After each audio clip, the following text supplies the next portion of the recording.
જય માતાજી। આજે હું બનાવીશ સાબુદાણાની ખીર।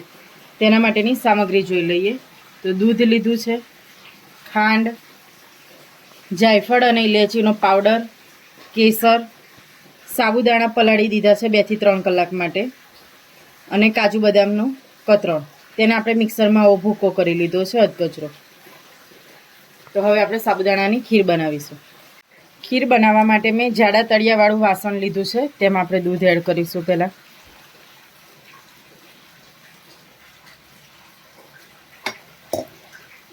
અને દૂધને થોડું ગરમ થવા દઈશું। દૂધ આપણું ગરમ થોડું થઈ ગયું છે। હવે તેમાં આપણે સાબુદાણા એડ કરીશું।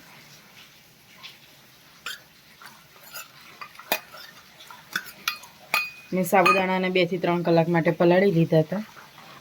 અને સાબુદાણા એડ કર્યા પછી સતત હલાવતા રહેવાનું, નહીં તો સાબુદાણા નીચે ચોંટી જશે। સાબુદાણા એકદમ ચડી જાય અને કાચ જેવા થઈ જાય ત્યાં સુધી આપણે મિક્સ કરવાનું છે।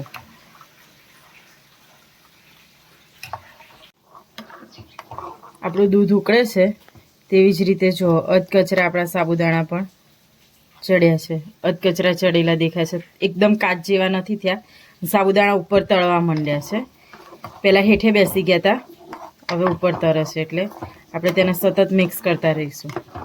અને હવે તેમાં આપણે અધકચરા ચડી ગયા છે તો આપણે તેમાં ખાંડ એડ કરીશું ટેસ્ટ પ્રમાણે અને તેને સરસ મિક્સ કરી લઈએ અને ઉકળવા દઈએ। હવે આપણે ચમચો બંધ કરીએ ત્યારે જો આપણા સાબુદાણા ચડી ગયા છે એટલે બધા જ ઉપર તળવા માંડ્યા છે અને સરસ કાચ જેવા થઈ ગયા છે। હવે તેમાં આપણે કેસર એડ કરીશું।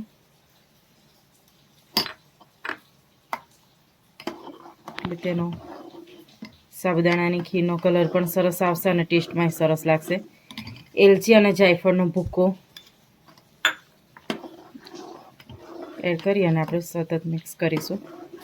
કાજુ બદામને આપણે ખાંડીને લીધા છે તે એડ કરીશું। હવે તેને 4 થી 5 મિનિટ માટે આપણે ઉકળવા દઈશું। તમને અમારી રેસીપી કેવી લાગી તે જરૂરથી કોમેન્ટમાં કહેજો। અમારી ચેનલને લાઈક કરો, શેર કરો અને સબસ્ક્રાઈબ કરો। જય માતાજી।